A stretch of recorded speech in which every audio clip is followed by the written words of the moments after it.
using American weapons as confirmed on the ground. American forces are now confirmed, even though something we've been reporting here on the show for many, many months.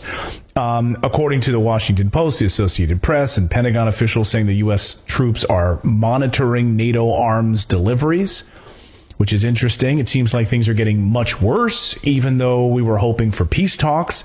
But it doesn't seem like we're going to get those anytime soon. For more on this, we'd like to bring in Colonel Douglas Macgregor to help us cut through this fog of war.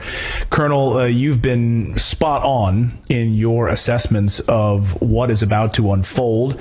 And it seems over the past 24, 48 hours, things have gotten very bizarre. Can you help us cut through some of the disinformation that's floating around out there? What is the truth at this hour?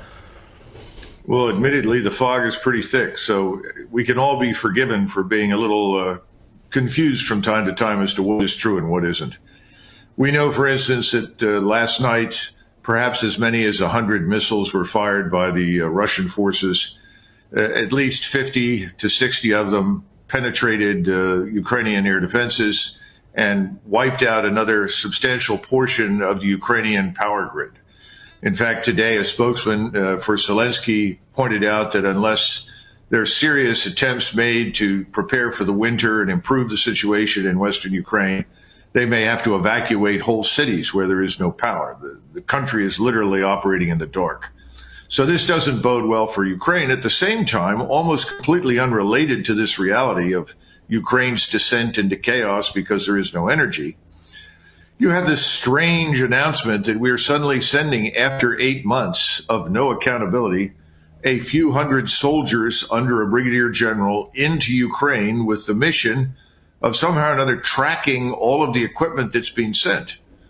Well, we already know that large quantities of the equipment are being sold off to others around the world, including ISIS. What is this really all about? I mean, we've been at this for 8 months. We've spent $65 billion, and now suddenly we're worried about accountability. This is beginning to look a little like an advance party for this very dangerous proposition that a multinational coalition of the willing, a force of perhaps 50, 60, 70, 80,000 Western troops will eventually go into Western Ukraine. This was floated, as you know, a couple of weeks ago by General retired Petraeus. Right. And people at the time tended to dismiss it. And I said, no, you've got to take this very seriously. He wouldn't say it unless others had urged him to do so. So I think this may have something to do with it. We don't know how many Americans, contractors in uniform and so forth, are already in the country anyway. But if this is what I think it is, there's also another rumor floating around inside the Beltway. It hasn't been officially announced, but I think it may be, that we're actually talking about standing up a Russian government in exile. Now, if you're interested in coming to some sort of arrangements with Moscow, wow. First of all, don't put together a multinational force to intervene, because the Russians have already said, if you do this, we'll destroy it effectively. So if we go in there, we're going to be at war with Russia. Perhaps the multinational force is designed to try and drag NATO as an alliance into this war that the Europeans, frankly, would otherwise not want to fight.